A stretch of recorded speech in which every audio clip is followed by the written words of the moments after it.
Hi, it's Josephine Beintema. Do you have your cup of preferred beverage ready? Do you have a comfy sweater, a pillow, a blanket? Because today we're going to read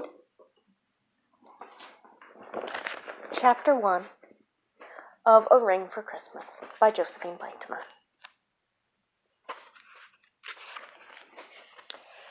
Elle wiped whipped cream off her blouse and wished she had taken the time to put on an apron. She twisted the bag again and this time piped the cream perfectly onto the dessert. A little cinnamon was added and the rice pudding was ready. A bell was going off and a voice cried out in heavy Spanish, "Table 4." This was ridiculous. It was too busy and they could use another server to help out. She pushed her raven hair that had fallen out of her bun back behind her ears, grabbed the puddings and pie, distributing them among table 8. She promised refills on coffee and raced back to the kitchen.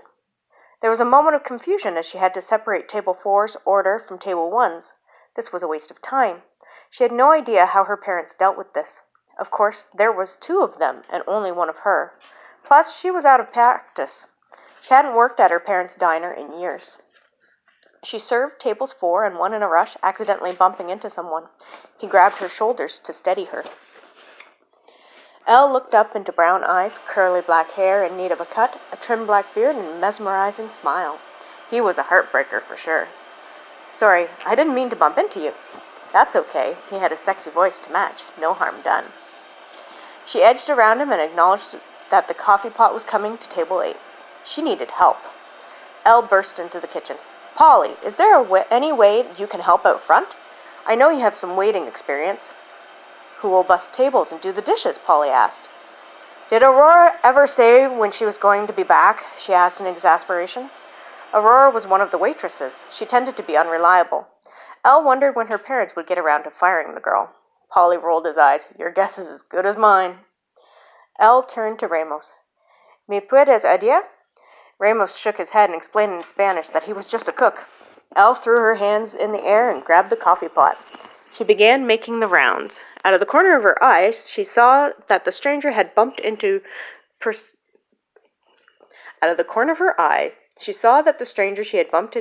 was pursuing the job board that her parents kept up at the back of the diner. It was a great way to get customers in, and it helped out the community. Maybe she could advertise for a waiter on it. She looked at the guy and thought he had seen him before. He must have been in to check on the board multiple times.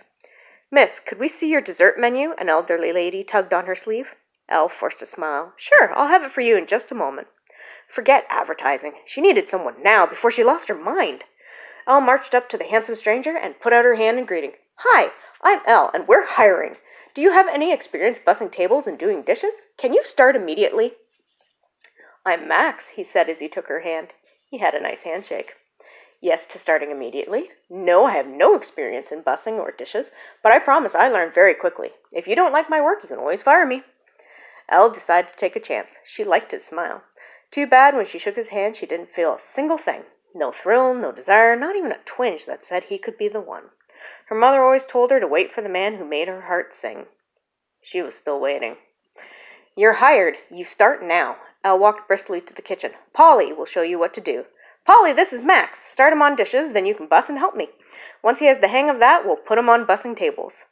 If Polly or Ramos had any reservations about the idea, they didn't say. Polly began training with Max, intently listening. Elle had a good feeling about this. Hopefully in the next couple of days things would calm down with an extra person to help. "Ma'am, could we get the bill, please?" Elle nodded and promised it would be coming right up. 58 days until her parents returned from their trip back to the old country. 58 days to try to hold on to her sanity before life returned to normal. "Miss, the coffee?" Elle gritted her teeth. She was not meant to be running a restaurant. Her parents had named the place after her, hoping one day she would take over. Instead, she worked hard to get a degree at the local college. She was now a nutritionist at the local hospital. She had a good job. However, to help out her parents, she was using up all her vacation, plus a few weeks of extra to leave to cover them while they were on their own vacation. It was their first vacation in 20 years, so Elle felt that she had to fill in the gap. Running a restaurant was more than just a full-time job. The next time she went into the kitchen, she found Ramos laughing at Max. She asked the cook what he found so funny. Ramos replied in Spanish that the new hire was just learning that things have to be woman clean, not man clean, before they go into the dishwasher. Otherwise, the food became like cement on the pots and pans. Yeah, well, who knew dishwashers didn't really wash dishes? Max replied in Spanish. He was hunched over the sink and scrubbing a pan. They washed dishes just fine. Polly dumped another tote full of dishes and cutlery from the restaurant. He exchanged his dirty rag for a clean one, slinging it over his shoulder. Just make sure you get all the food off. I promise I have learned that lesson, Max scrubbed harder. The dishwasher chimed, and he put the pot back in to soak before unloading and reloading the dishwasher. At least he had time management skills, Elle thought. Ramos dished up the table 7, and Elle balanced the plates on her arms and headed out into the restaurant. Even with the new help, it was still too much. They were behind. She could use another set of hands for food prep. Elle hurried her steps and did the best she could. Fortunately, they were going to make great tips. Elle, dearie, Thelma, an elderly regular, grabbed her by the sleeve. Who's the hunky guy you brought into the kitchen? Elle laughed. The seniors were always her favorite. They had reached a point in life where they just said what they thought. That's Max. He's learning how to wash dishes.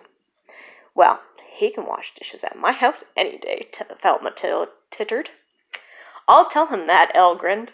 Oh, don't you dare, Thelma blushed and tittered some more. You bad girl. Elle winked, then returned to working. Maybe there were some things about working at the diner that she did miss. However, sore feet was not one of them.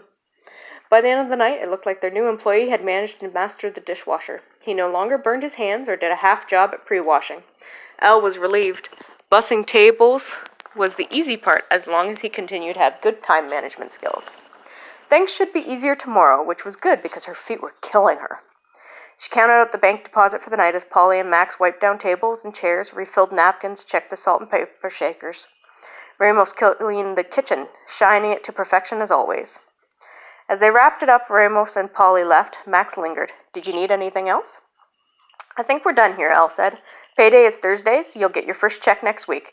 If you can be here for the meal rushes, you've got the job. She outlined the times and gave him some paperwork to fill out.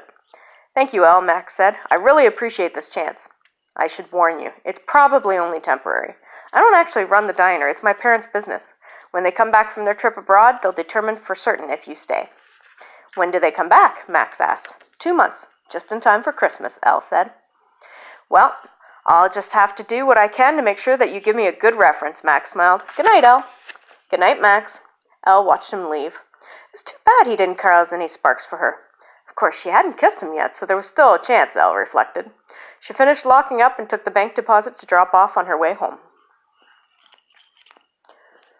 Ooh, time for a drink.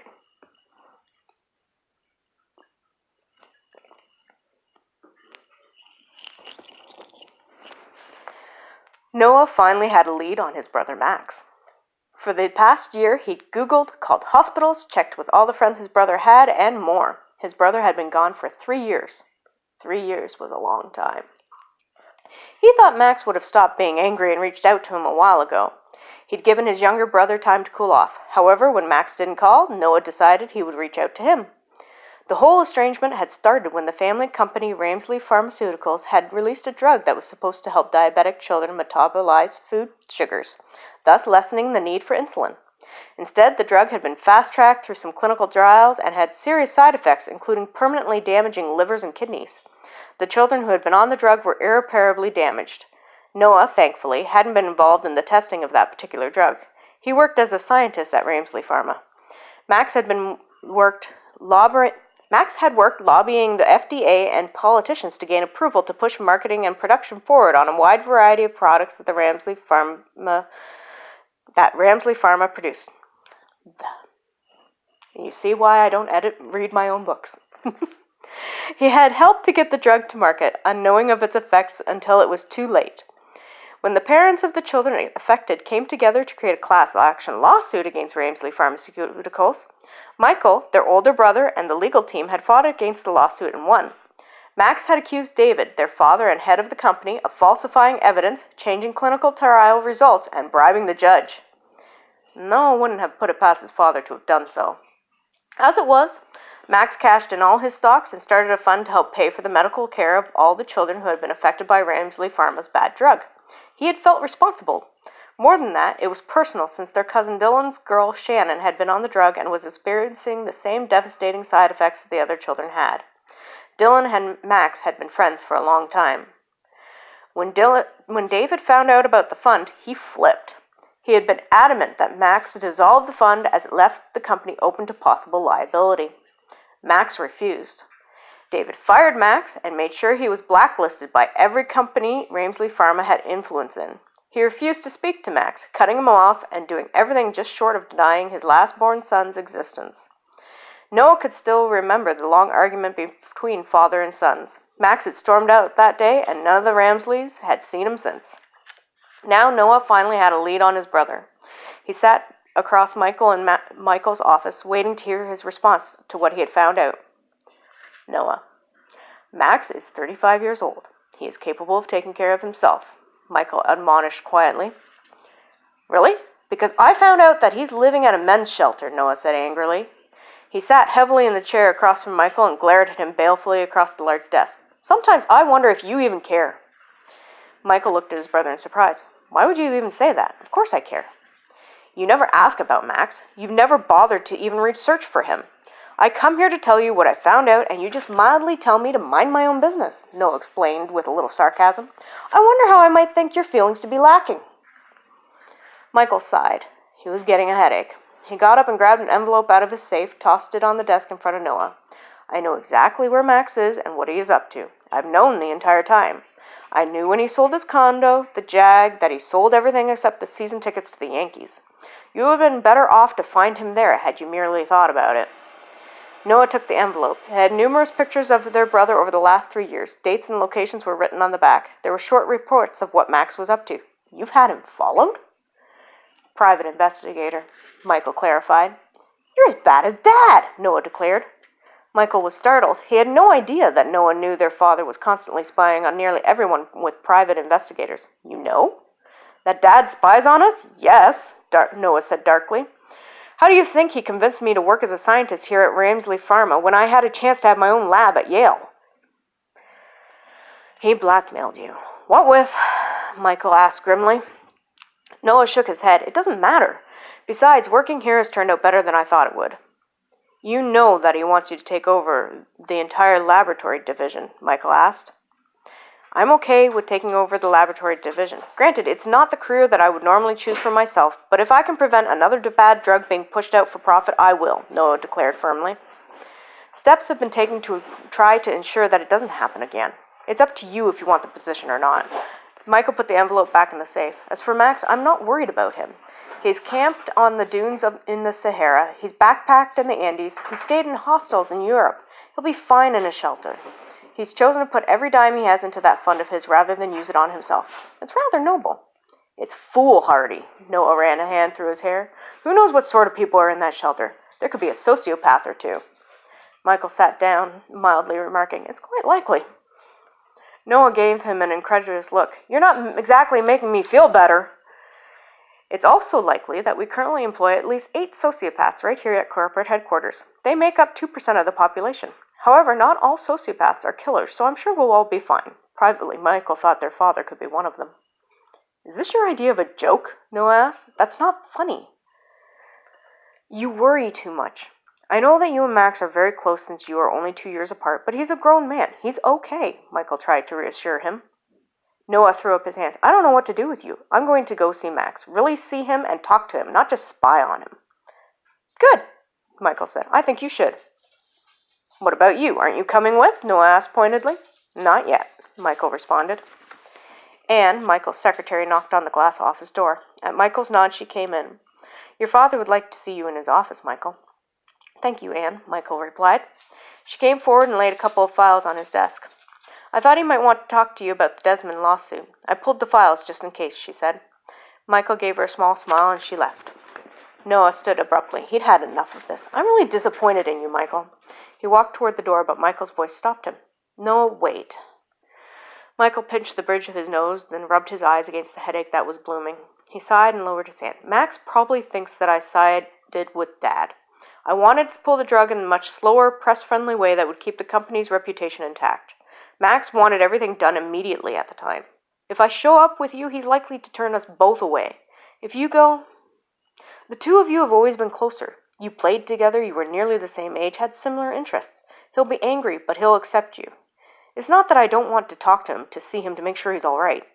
I just don't want to think that he's going to want to see me. It's best if you go alone." Noah nodded and folded his arms. He didn't like it, but he understood Michael's reasoning. "There's a restaurant near the shelter. It's called Elle's Place. The private investigator thinks he recently got a job there." "A job at a restaurant?" Noah asked. It was a far step down from what their brother had been previously doing, lobbying the FDA and politicians on behalf of Ramesly Pharmaceuticals. "You're kidding." "You know that Dad had Michael blacklisted from a number of career positions with his colleagues?" Michael asked. He didn't agree with what his father had done, but as head of Ramesly Pharma, the old man had wielded a lot of power and did things that sometimes Michael couldn't undo. "I know, but a restaurant?" Michael shook his head. "Surely there was something better he could do." "It's a tough job market, and since it's nearly winter, he was laid off from the demolition job that he had," Michael said simply. "Go see him. Don't offer him any money, though." Noah was surprised at Michael's warning. "He's my brother.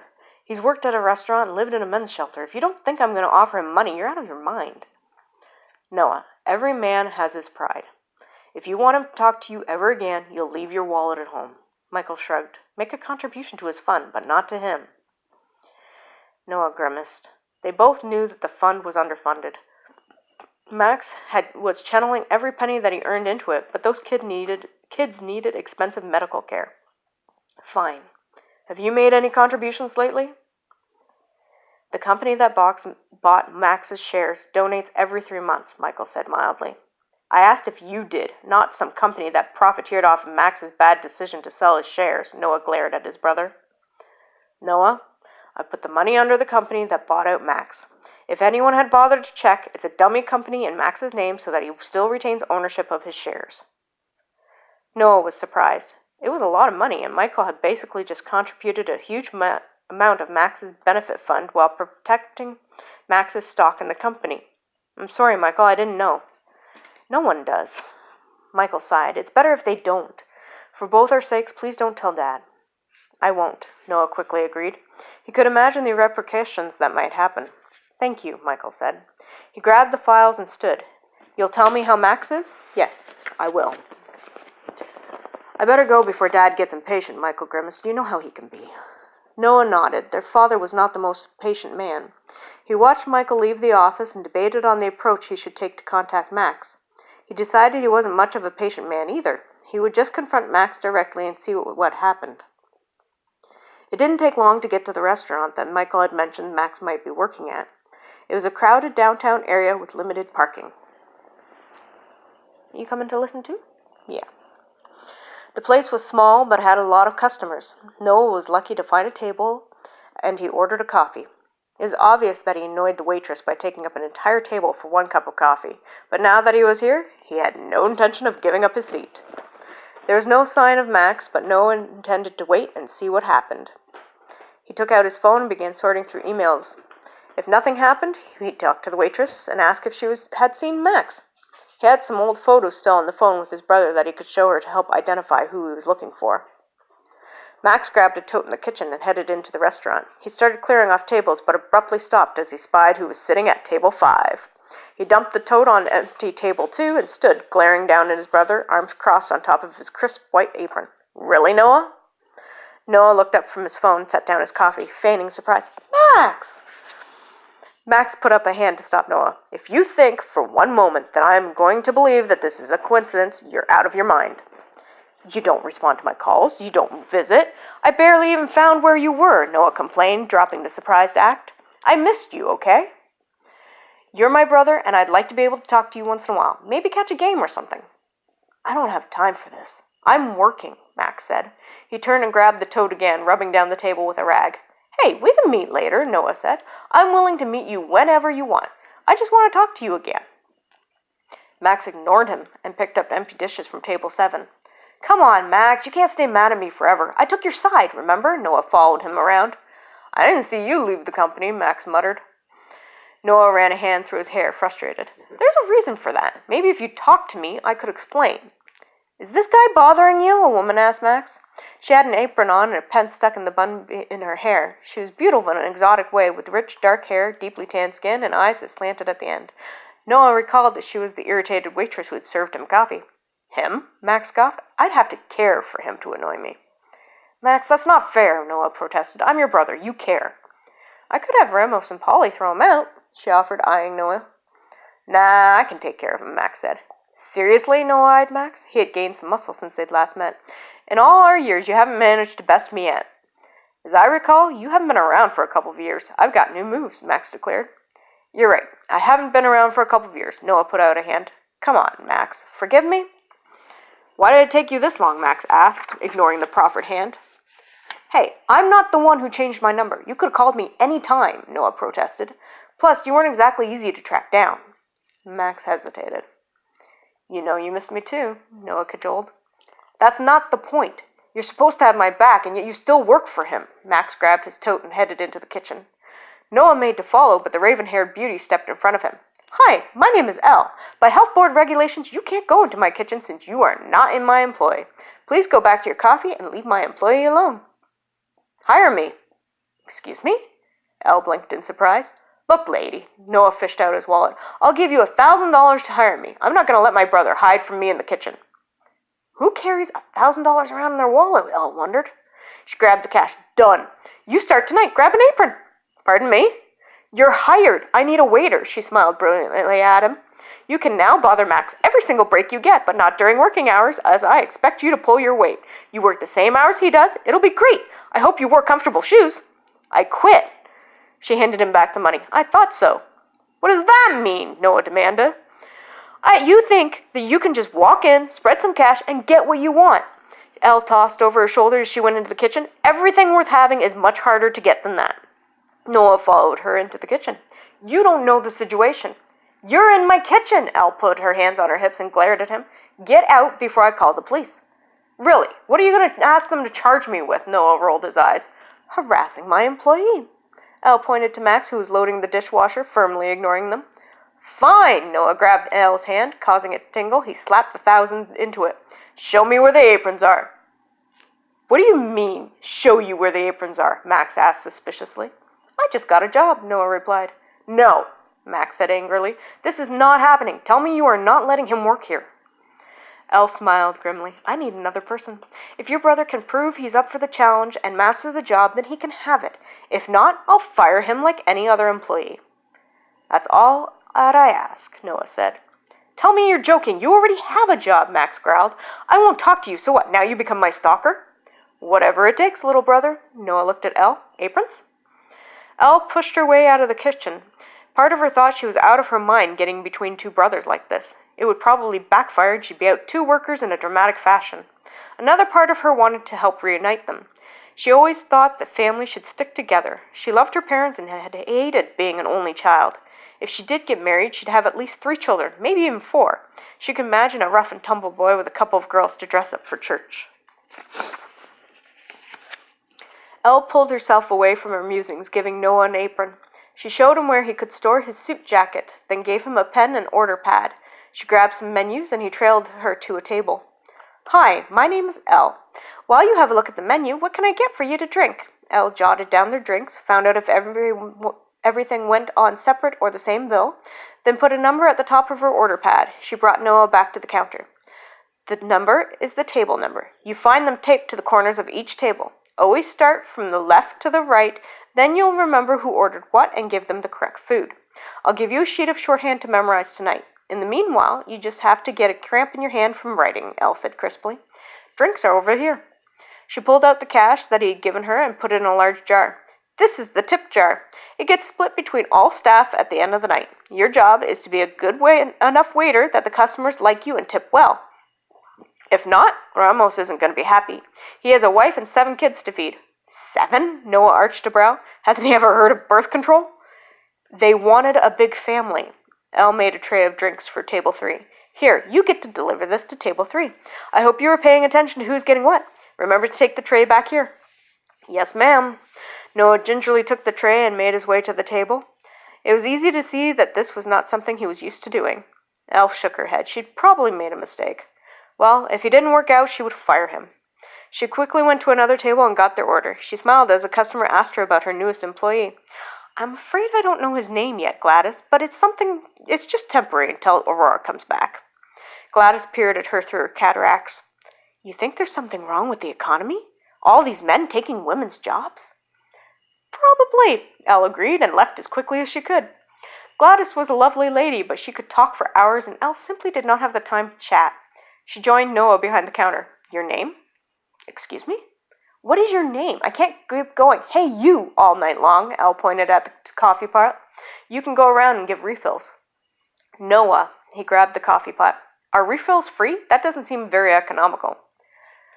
Refills are free because we charge a good price for the first one.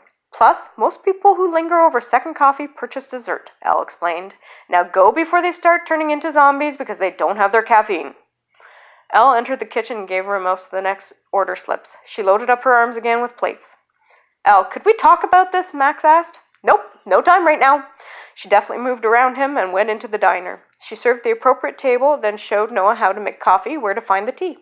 She made Noah serve the next table of their orders, explaining from her shorthand who got what plate.